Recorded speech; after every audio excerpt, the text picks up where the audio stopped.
Hello, today I present my first review and let's talk about a TL-7-120, a heavy tank and in my opinion very funny.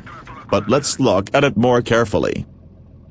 In hull down the tank performs very well, the armor is excellent, there are a few weak points such as the cheek even if it is difficult to penetrate.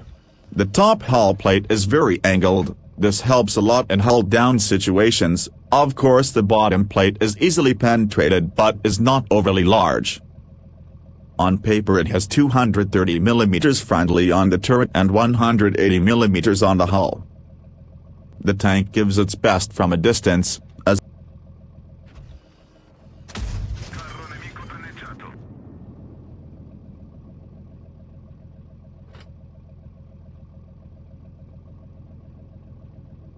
you can see in close quarters it has too many penetrable points and the dome becomes even easier to shoot.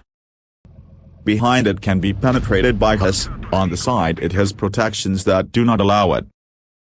The tank also gets along inside a scraping, although it can't be trusted at all, but in a fight it bounces more than it might seem. Let's take action.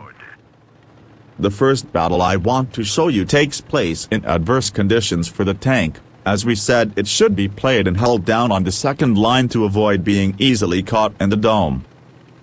I try to play it in the city because the tank's mobility is good, but with only one medium per team I don't expect to find many opponents on the left corridor and my presence there would be useless, and it would take too long to go around the map. So I put myself in this position so that I'm side of scrapping and also in this position I can hide the dome. As you can see I bounce a couple of shots. I have already understood that I cannot rely on the team so waiting would not have improved the situation.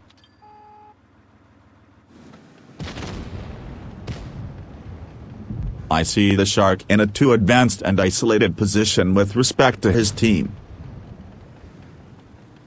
As soon as he shoots I throw myself forward so as not to be hit by the white wit.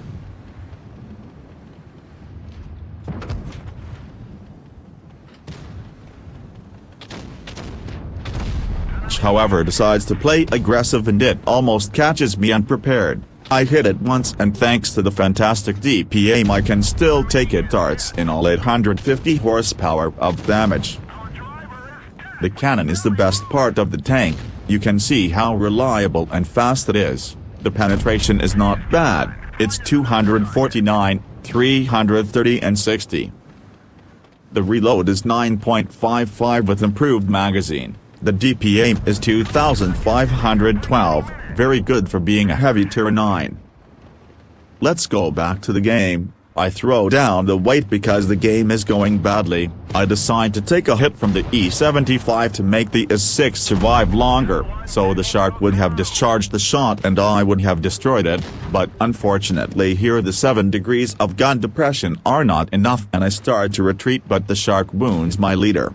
This wagon is very slow in reverse and with the injured driver I'm practically stopped.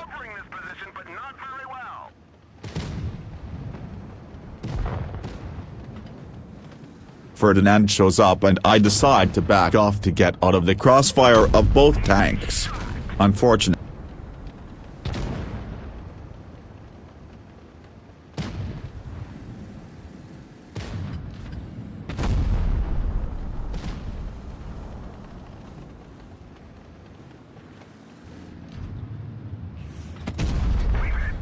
This is my team. 4 of them were able to lose against 2 tier 8s, 1 shot. The second battle was similarly complicated because of the team. Lately, you see more and more tier 10 players who don't know what they're doing. We should complain. However, we were able to win it thanks to the allies on the hill who held up very well. I leave you to the game without talking further with the sole purpose of showing you the quality of the cannon and what happens if played from further away. Good vision and see you next time.